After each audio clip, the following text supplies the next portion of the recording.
Vamos abrir, irmãos, as nossas Bíblias na carta de Paulo aos Tessalonicenses.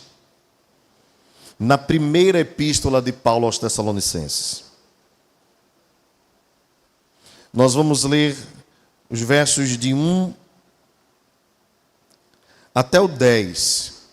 Eu gostaria de, neste período de aniversário desta amada igreja, incentivar os irmãos nestas características que o apóstolo Paulo traz e elogia a igreja de Tessalônica. Diz assim a Escritura Sagrada: Paulo, Silvano e Timóteo, a igreja dos Tessalonicenses, em Deus Pai e no Senhor Jesus Cristo, graça e paz a vós outros. Damos sempre graças a Deus por todos vós, mencionando-vos em nossas orações e sem cessar, recordando-nos diante do nosso Deus e Pai da operosidade da vossa fé, da abnegação do vosso amor e da firmeza da vossa esperança em nosso Senhor Jesus Cristo.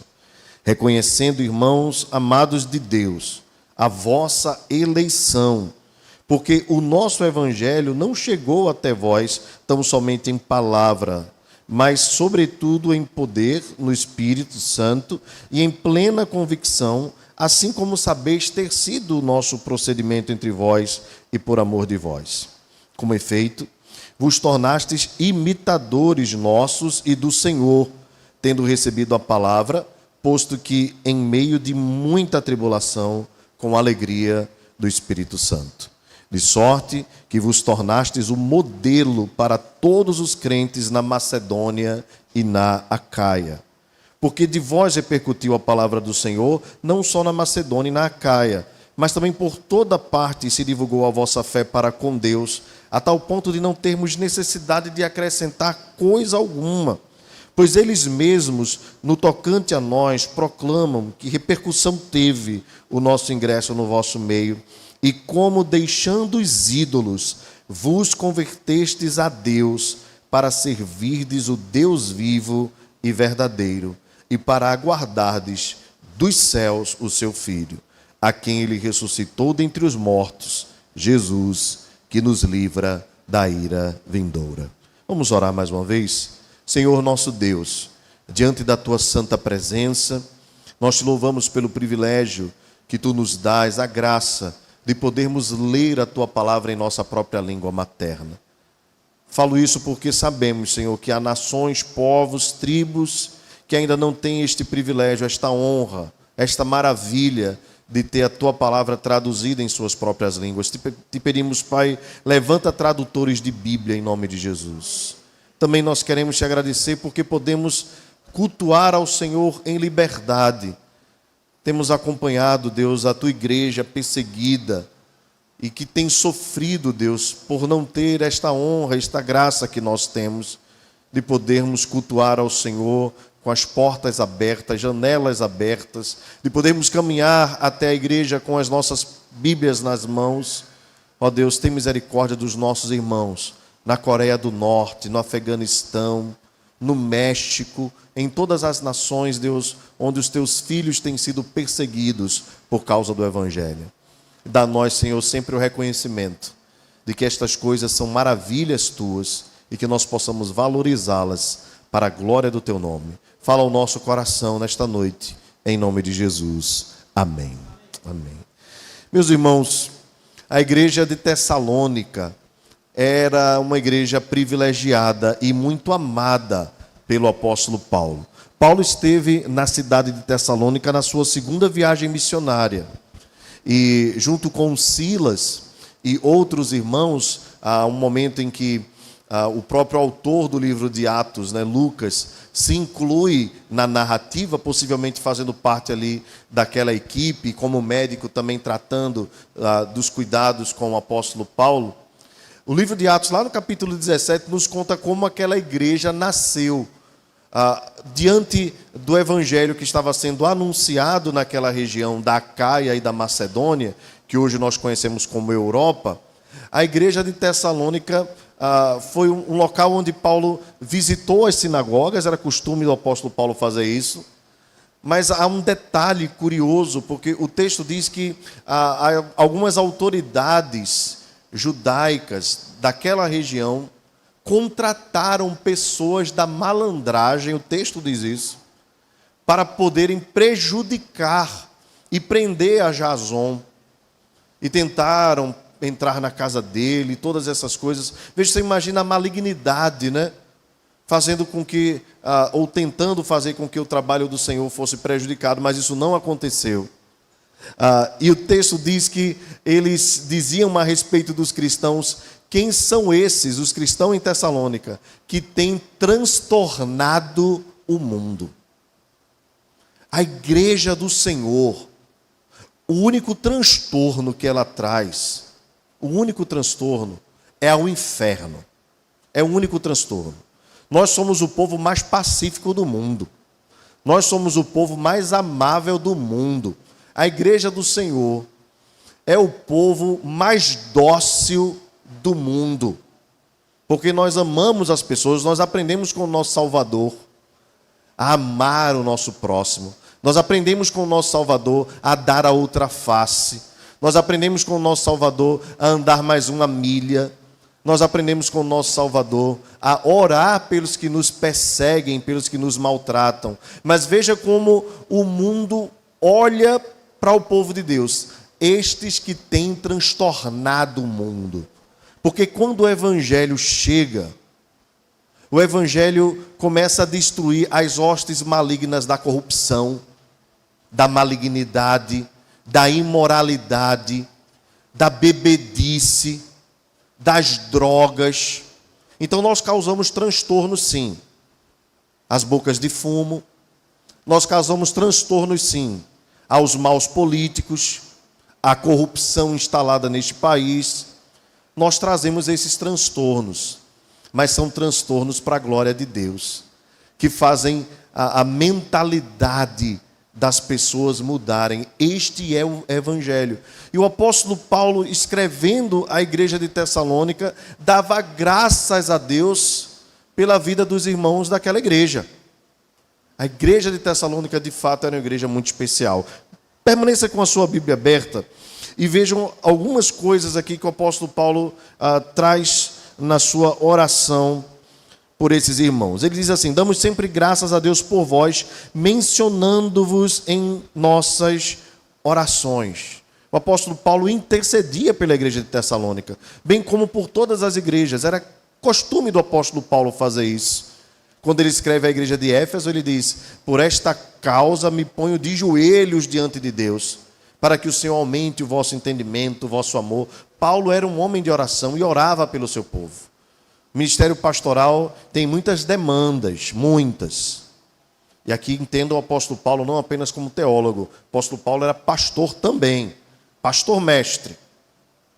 Mas diante das demandas que ele tinha de viagens e de caravanas, às vezes, para pregar o evangelho, o apóstolo Paulo dava tempo ou investia tempo em oração. Porque quando nós oramos, Deus vai à frente. Quando nós oramos, Deus vai endireitando os caminhos tortuosos. Então o apóstolo Paulo sempre orava, dando graças e recordando diante de Deus, sem cessar. Assim como ele ensina, nesta carta, orai sem cessar, o apóstolo Paulo orava sem cessar pela igreja de Tessalônica. E ele exalta aqui 3 características desta igreja. Geralmente o pastor presbiteriano gosta de pregar em 3 pontos, mas às vezes o apóstolo Paulo apela e bota 3 pontos bem bonitinho aqui. Então eu vou obedecer o que diz o texto. Ele diz: da operosidade da vossa fé, da abnegação do vosso amor e da firmeza da vossa esperança. Observe então 3 características: amor, fé e esperança. Agora, para cada uma dessas características, o apóstolo Paulo traz um adjetivo. Observe que ele diz: fé operosa, amor abnegado e esperança firme. Então eu queria pensar com os irmãos primeiramente sobre o que seria uma fé operosa. Geralmente quando a gente pensa em fé, nós podemos observar em 2 aspectos: a fé ligada à confiança, ter fé em Deus, confiar em Deus, e a fé objetiva, aquilo que se crê. Possivelmente o apóstolo está falando aqui a respeito do que se cria, porque a igreja de Tessalônica era uma igreja nova, eles tinham recebido o evangelho e agora passaram a crer. E essa fé que eles tinham era uma fé prática. O termo operoso aqui, a fé operosa, tem a ver com a fé prática. Ou seja, uma fé coerente, ou uma prática coerente com o que se cria. E, meus irmãos, não é este o grande desafio que nós temos hoje? Num Brasil que, segundo o IBGE, tem mais de 35% milhões de evangélicos. Este não é o grande desafio que os evangélicos façam a diferença neste país, não apenas por discursos, não apenas por palavras, mas por uma prática de vida coerente com o que se crê? Não adianta nós apenas crermos no Senhor, nós precisamos crer e praticar o que cremos.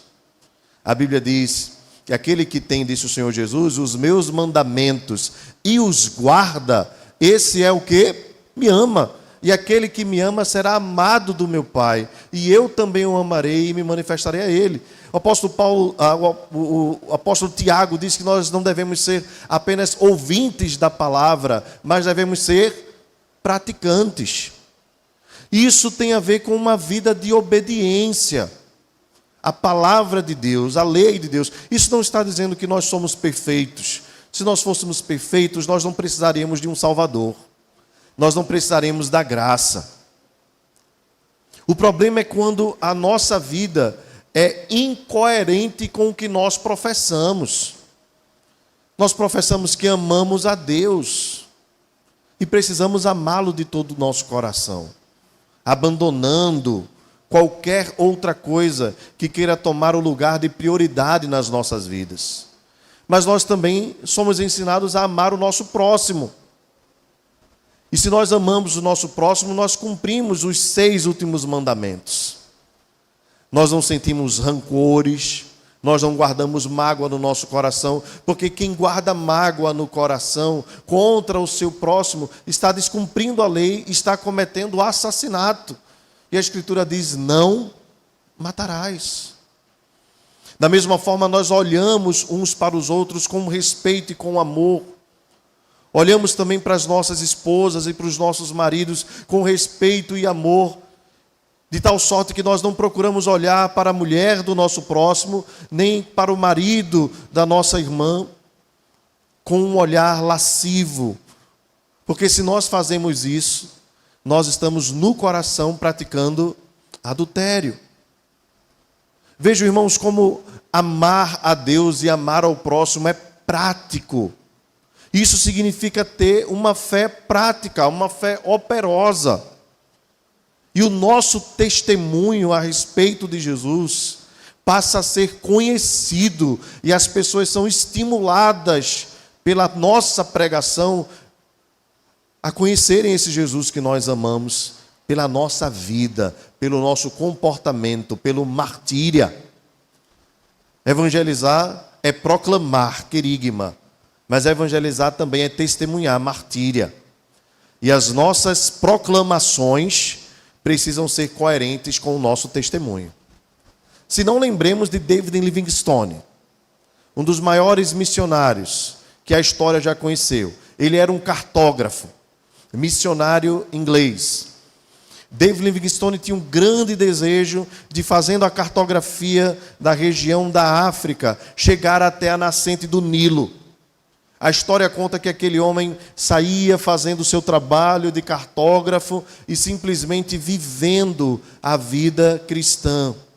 Alguns nativos não conheciam a sua língua, a comunicação era difícil, portanto eles mais observavam a vida de Livingstone do que conseguiam entender o que ele falava.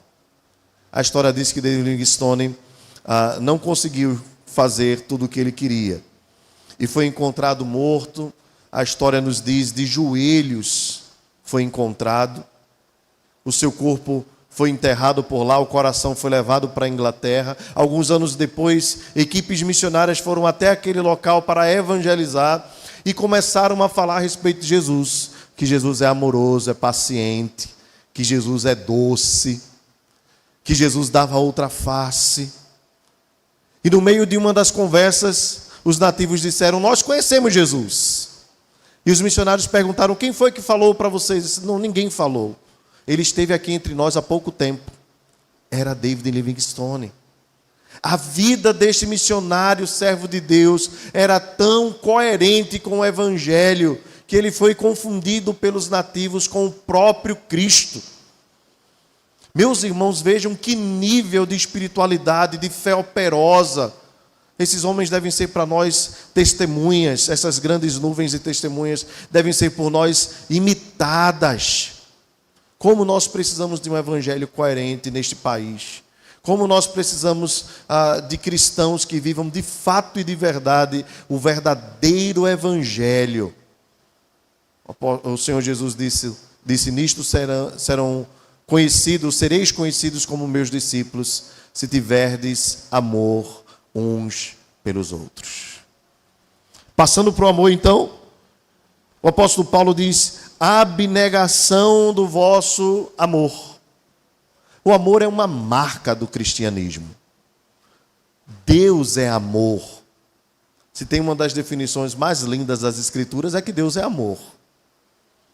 Se nós fôssemos falar do amor de Deus aqui, a gente passaria a noite toda. Mas eu poderia lembrar com os irmãos e gostaria de recitar com os irmãos João 3,16. Vamos lá? Porque Deus amou o mundo de tal maneira que deu seu Filho unigênito, para que todo aquele que nele crê não pereça, mas tenha a vida eterna. Glória a Deus. Deus é amor.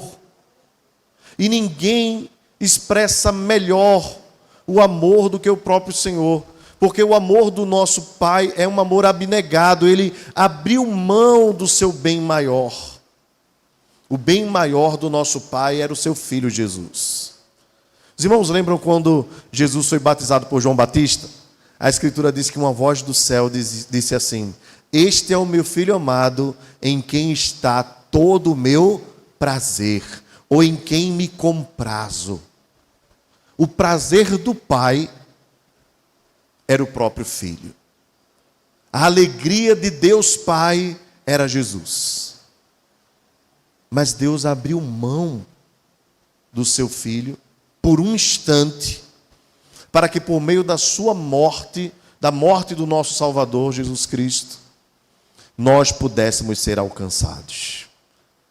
A comunhão perfeita entre o Pai e o Filho, a comunhão eterna entre o Pai e o Filho, foi por um momento naquela cruz quebrada. Naquele instante em que Jesus carrega sobre si os nossos pecados, os pecados dos eleitos, do mundo todo, de todos os tempos. O Pai precisou afastar-se do Filho, é por isso que o Filho clama: Deus meu, por que me desamparaste? Essa pergunta fica sem resposta, mas é uma pergunta retórica. A resposta já está no contexto. Deus desamparou o seu Filho, porque Ele estava carregando sobre si os nossos pecados. Para que nós fôssemos amparados por Deus, Jesus precisou ser desamparado pelo Pai. Você já imaginou o tamanho desse amor? Agora, lembre-se sempre com alegria que esse tormento do nosso Salvador demorou pouco tempo. Porque depois que o seu corpo padeceu, ou pouco antes, melhor dizendo, do seu corpo padecer, ele disse: Pai, nas tuas mãos entrego o meu espírito. E ao terceiro dia ele ressuscitou dentre os mortos, e está vivo, assentado à direita de Deus Pai Todo-Poderoso, de onde vai de vir para julgar os vivos e os mortos. Mas por um instante, o Pai precisou separar-se do seu Filho, para que nós pudéssemos ser acolhidos por Ele. Por isso, meus irmãos, o amor cristão é um amor abnegado. O apóstolo Paulo elogia a igreja de Tessalônica. E eu pergunto aos irmãos, cada um pensando no seu próprio coração, se do Senhor também cada um de nós receberíamos esse elogio. Se nós temos essa mesma disposição do nosso coração de amar o nosso irmão, de amar o nosso próximo, a ponto às vezes até de abrir mão de alguma razão que nós temos. ao ponto de sofrermos o dano. Meus irmãos, sofrer o dano é algo tão difícil, não é verdade? A gente quer levar vantagem em tudo, e quando não quer levar vantagem, a gente só não quer sair no prejuízo. Não é? A igreja de Corinto estava passando por um momento tão terrível que tinha irmão colocando o outro na justiça. O apóstolo Paulo diz: meus queridos, não era melhor que vocês sofressem o dano? Agora vocês estão passando vergonha porque estão colocando homens ímpios para julgarem causas da igreja do Senhor. Isso é terrível. Paulo diz: será que não tem ninguém sábio entre vocês, ninguém fiel para resolver essa causa? Sabe por quê, irmãos? Porque havia 2 irmãos pelo menos, e nenhum deles queria sofrer o dano. Sabe quem mais sofre o dano na igreja? É a liderança. A liderança nem sempre pode contar tudo o que acontece. E às vezes precisa passar pelo desafio até de ser, muitas vezes, examinado, julgado pelos irmãos. Olha, a igreja devia ter feito assim, não fez. Não sabe que às vezes o pastor, o conselho, precisou sofrer o dano para que não houvesse um racha na igreja. Sofreu o dano para que o mau testemunho não saísse pelas portas da igreja. É assim. A igreja sofre o dano, o pastor sofre o dano. Às vezes nós queremos o nosso direito, e a teologia da prosperidade ensina isso, né? Que a gente tem direito, a gente tem direito. Aí o Evangelho nos mostra um Deus santo, que abriu mão do seu trono de glória, do seu direito de continuar governando, e se fez carne. E se fez gente. E passou pelas mesmas humilhações e maiores, né, que nós passamos. Por amor. Por amor.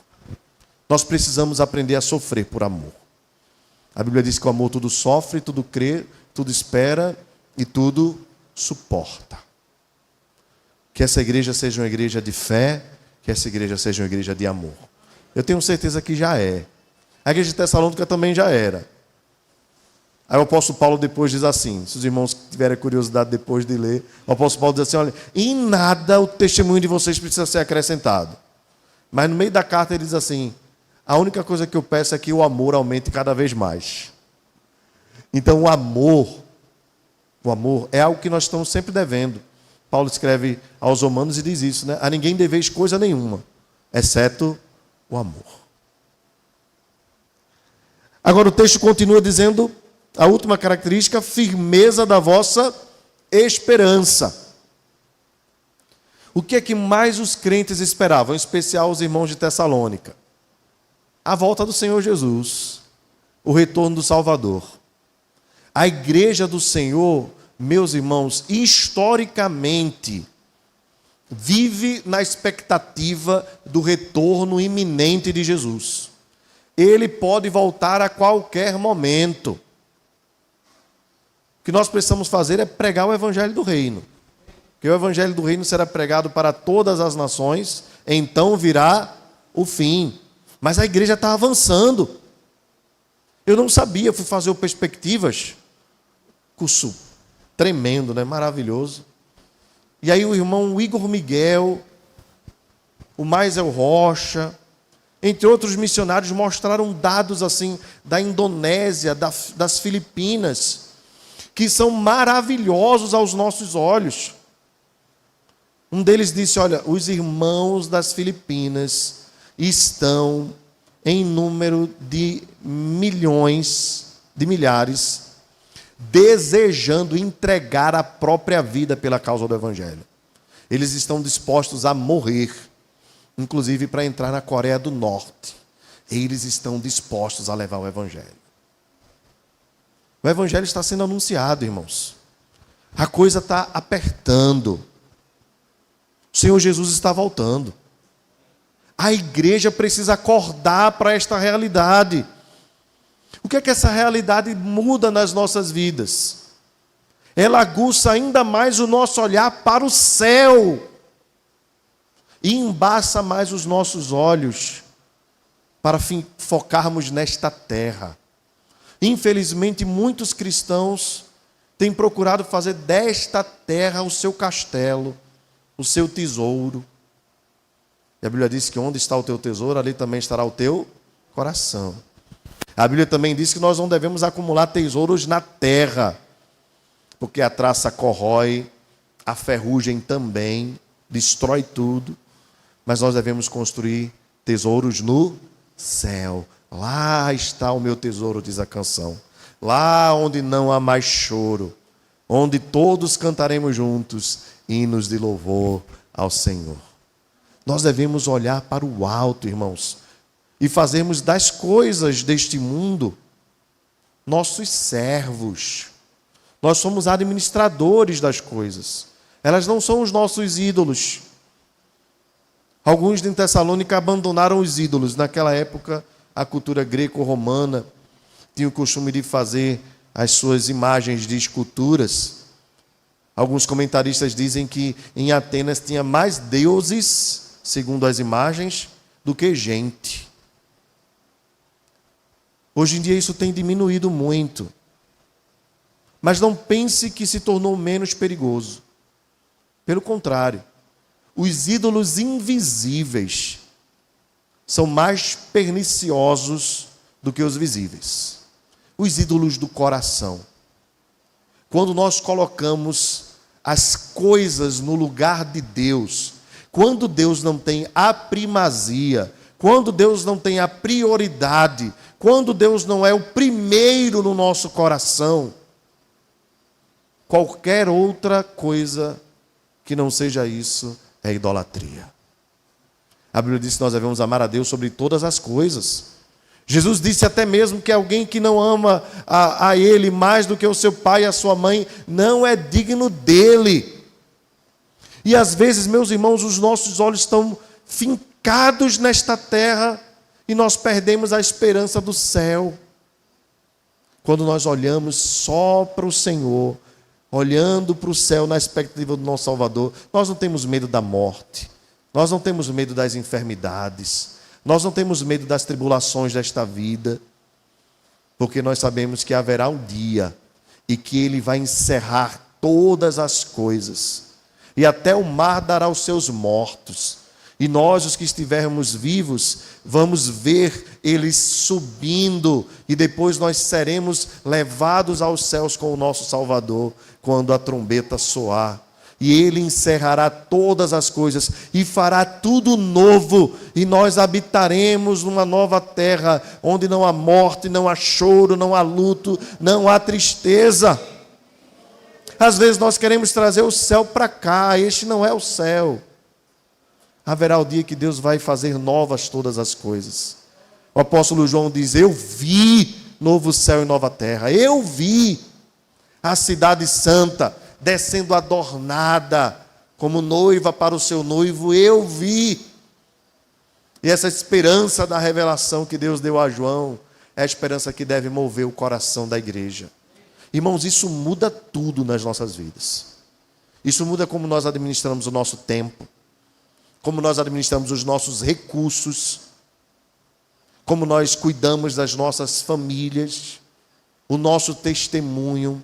Muda tudo quando nós temos a certeza do retorno do nosso Salvador e essa esperança é firme. Imagine se Jesus voltasse daqui a meia hora. A meia hora. Você estaria pronto para subir às alturas com o Salvador? Sim, diga amém. Amém. Amém. Eu sei que ninguém quer ir agora. A gente pode aguardar, porque só tem duas maneiras, né? Ou ele voltando ou a gente morrendo. Aí o apóstolo Paulo diz assim: estar com Cristo é incomparavelmente melhor. O viver para mim é Cristo e o morrer é lucro. Quantos dias de vida, anos de vida, décadas de vida Ele te der, viva intensamente para a glória de Deus. Mas a cada dia, viva ciente de que pode ser o último. E se for o último, o Filho do Homem quer encontrar você de pé, livre das amarras desta vida, vivendo uma vida santa para a glória de Deus e para o louvor do Senhor. Mas o apóstolo Paulo continua, e eu já vou encerrar, porque esse último momento é apenas a confirmação destas características. Porque Paulo diz, através dessas características, amor, fé e esperança, fica claro, irmãos, que vocês foram eleitos por Deus. Vejam, irmãos, a eleição é um fruto da graça de Deus. É soberania de Deus. Não vem de nós, é dom de Deus. Quando Deus nos escolheu, Ele viu todo mundo pecador. Não há justo nenhum sequer, diz a Escritura. Mas Deus, sendo rico em misericórdia, e por causa do grande amor com quem nos amou, nos deu vida juntamente com Cristo. Pela graça, sois salvos. Isto não vem de nós, é dom de Deus, não de obras, para que ninguém se glorie. Portanto, é graça de Deus. Agora, esta eleição, ela é carimbada pelo nosso testemunho. Quando nós somos eleitos por Deus, e o Espírito Santo nos alcança por sua vocação eficaz, Ele regenera as nossas vidas e nos faz nascer de novo. Por isso o apóstolo Paulo, escrevendo a segunda carta aos Coríntios, diz: aquele que está em Cristo, nova criatura é. As coisas velhas passaram, tudo se fez novo. Essa novidade de vida que os irmãos de Tessalônica andavam e que nós precisamos andar a cada dia. Agora, por que isso? Porque o Evangelho chegou não apenas em palavra, mas em poder, pelo Espírito Santo. Quem opera é o Espírito. Assim como sabeis ter sido o nosso procedimento. Aí Paulo diz assim no verso 6, vejam, irmãos, você imagina você receber uma carta do apóstolo Paulo dizendo assim: com efeito vos tornastes imitadores nosso e do Senhor.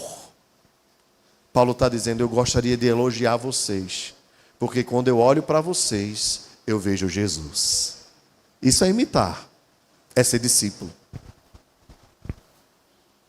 O texto diz, posto que vocês receberam uma palavra em meio de muita tribulação. Lembram que eu disse que alguns da malandragem foram levantados para tentar fazer com que o evangelho não chegasse, que tentaram entrar na casa de Jason para levá-lo preso. Foi muita tribulação para que o evangelho chegasse até eles. O apóstolo Paulo sabe bem o que enfrentou.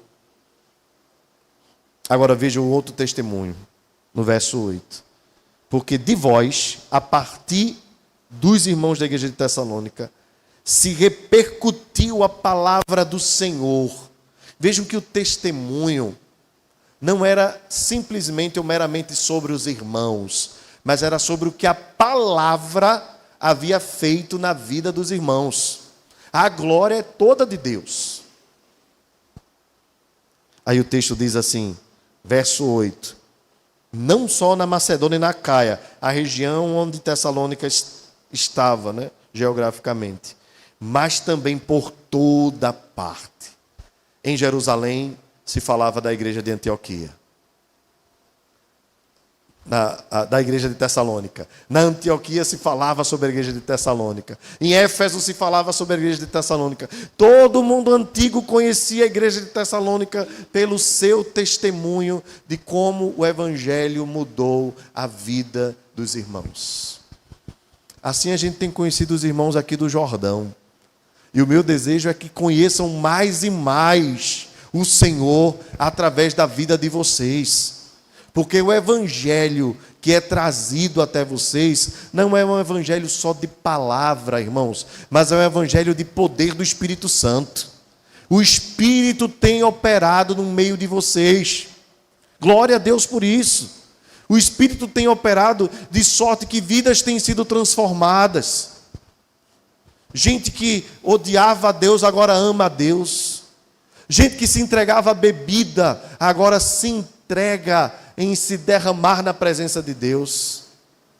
Gente que tinha família destruída tem visto suas famílias sendo restauradas através do ministério desta igreja. É o poder de Deus, irmãos. É a operação do Espírito. É a graça de Deus. É a unção do Senhor sobre a vida de vocês. Permaneçam firmes, abundantes, inabaláveis, sempre abundantes na obra do Senhor, para que a repercussão do nome do nosso Senhor e Salvador Jesus Cristo continue acontecendo e mais vidas sejam alcançadas.